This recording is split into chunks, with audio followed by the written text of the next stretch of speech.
মানুষকে জুজুবুড়ির ভয় দেখাবেন না, মানুষকে মামলার ভয় দিয়ে টাকা আয় করবেন না, এবং আপনারা দলীয় সিন্ডিকেট গঠন করে ফুটপাত দখল করে ব্যবসা করবেন না।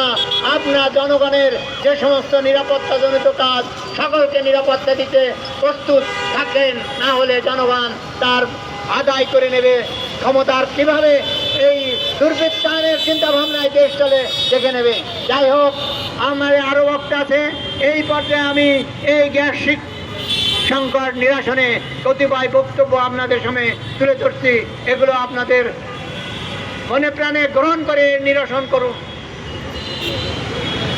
বাংলাদেশ কংগ্রেস তাই আজকে বলছে 10 দফা দাবি জনগণের পক্ষে আজ প্রস্তাবনা প্রকাশ করছে।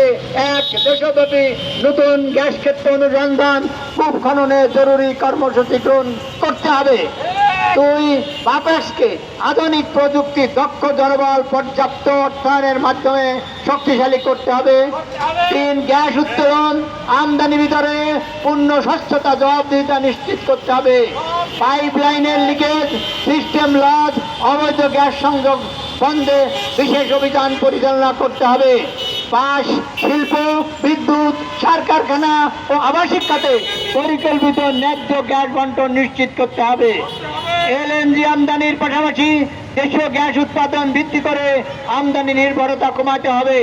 7, নবায়নযোগ্য জ্বালানি বিশেষ করে সৌর ও বিদ্যুৎ বায়ু বিদ্যুতে বিনিয়োগ বৃদ্ধি করে গ্যাসের চাপ কমাতে এবং মানুষকে স্বল্প মূল্যে সৌর বিদ্যুৎ স্থাপনের সুযোগ করে দিতে হবে।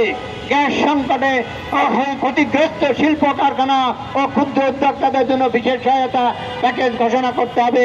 9, জাতীয় জ্বালানি নিরাপত্তা নিশ্চিত করতে দীর্ঘমেয়াদী বিজ্ঞান ভিত্তিক বাস্তবসম্মত জ্বালানি নীতি প্রণয়ন ও বাস্তবায়ন করতে হবে। 10, গ্যাস খাতে দুর্নীতি অনিয়ম অপচয় অব্যবস্থাপনায় জড়িতদের বিরুদ্ধে তদন্ত করে দৃষ্টান্তমূলক শাস্তি প্রদান করতে হবে।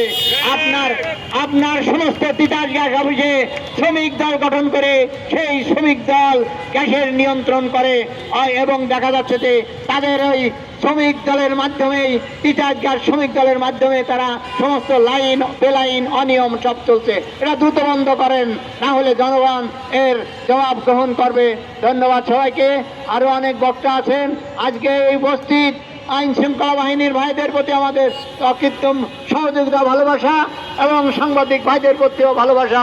আর যারা এই মানববন্ধনে সমবেত হয়েছে সবাইকে আমার দলের পক্ষ থেকে ধন্যবাদ জ্ঞাপন করছি। আর শুনলেন তারা আমাদের পাশে থাকবেন এই বলে আমি আজকের মানববন্ধনের পরবর্তী কার্যক্রম গ্রহণ করতে অনুরোধ করছি। অন্য বক্তারা বক্তব্য দেন। বাংলাদেশ কংগ্রেসের মূলনীতি সুস্থ ধারার রাজনীতি।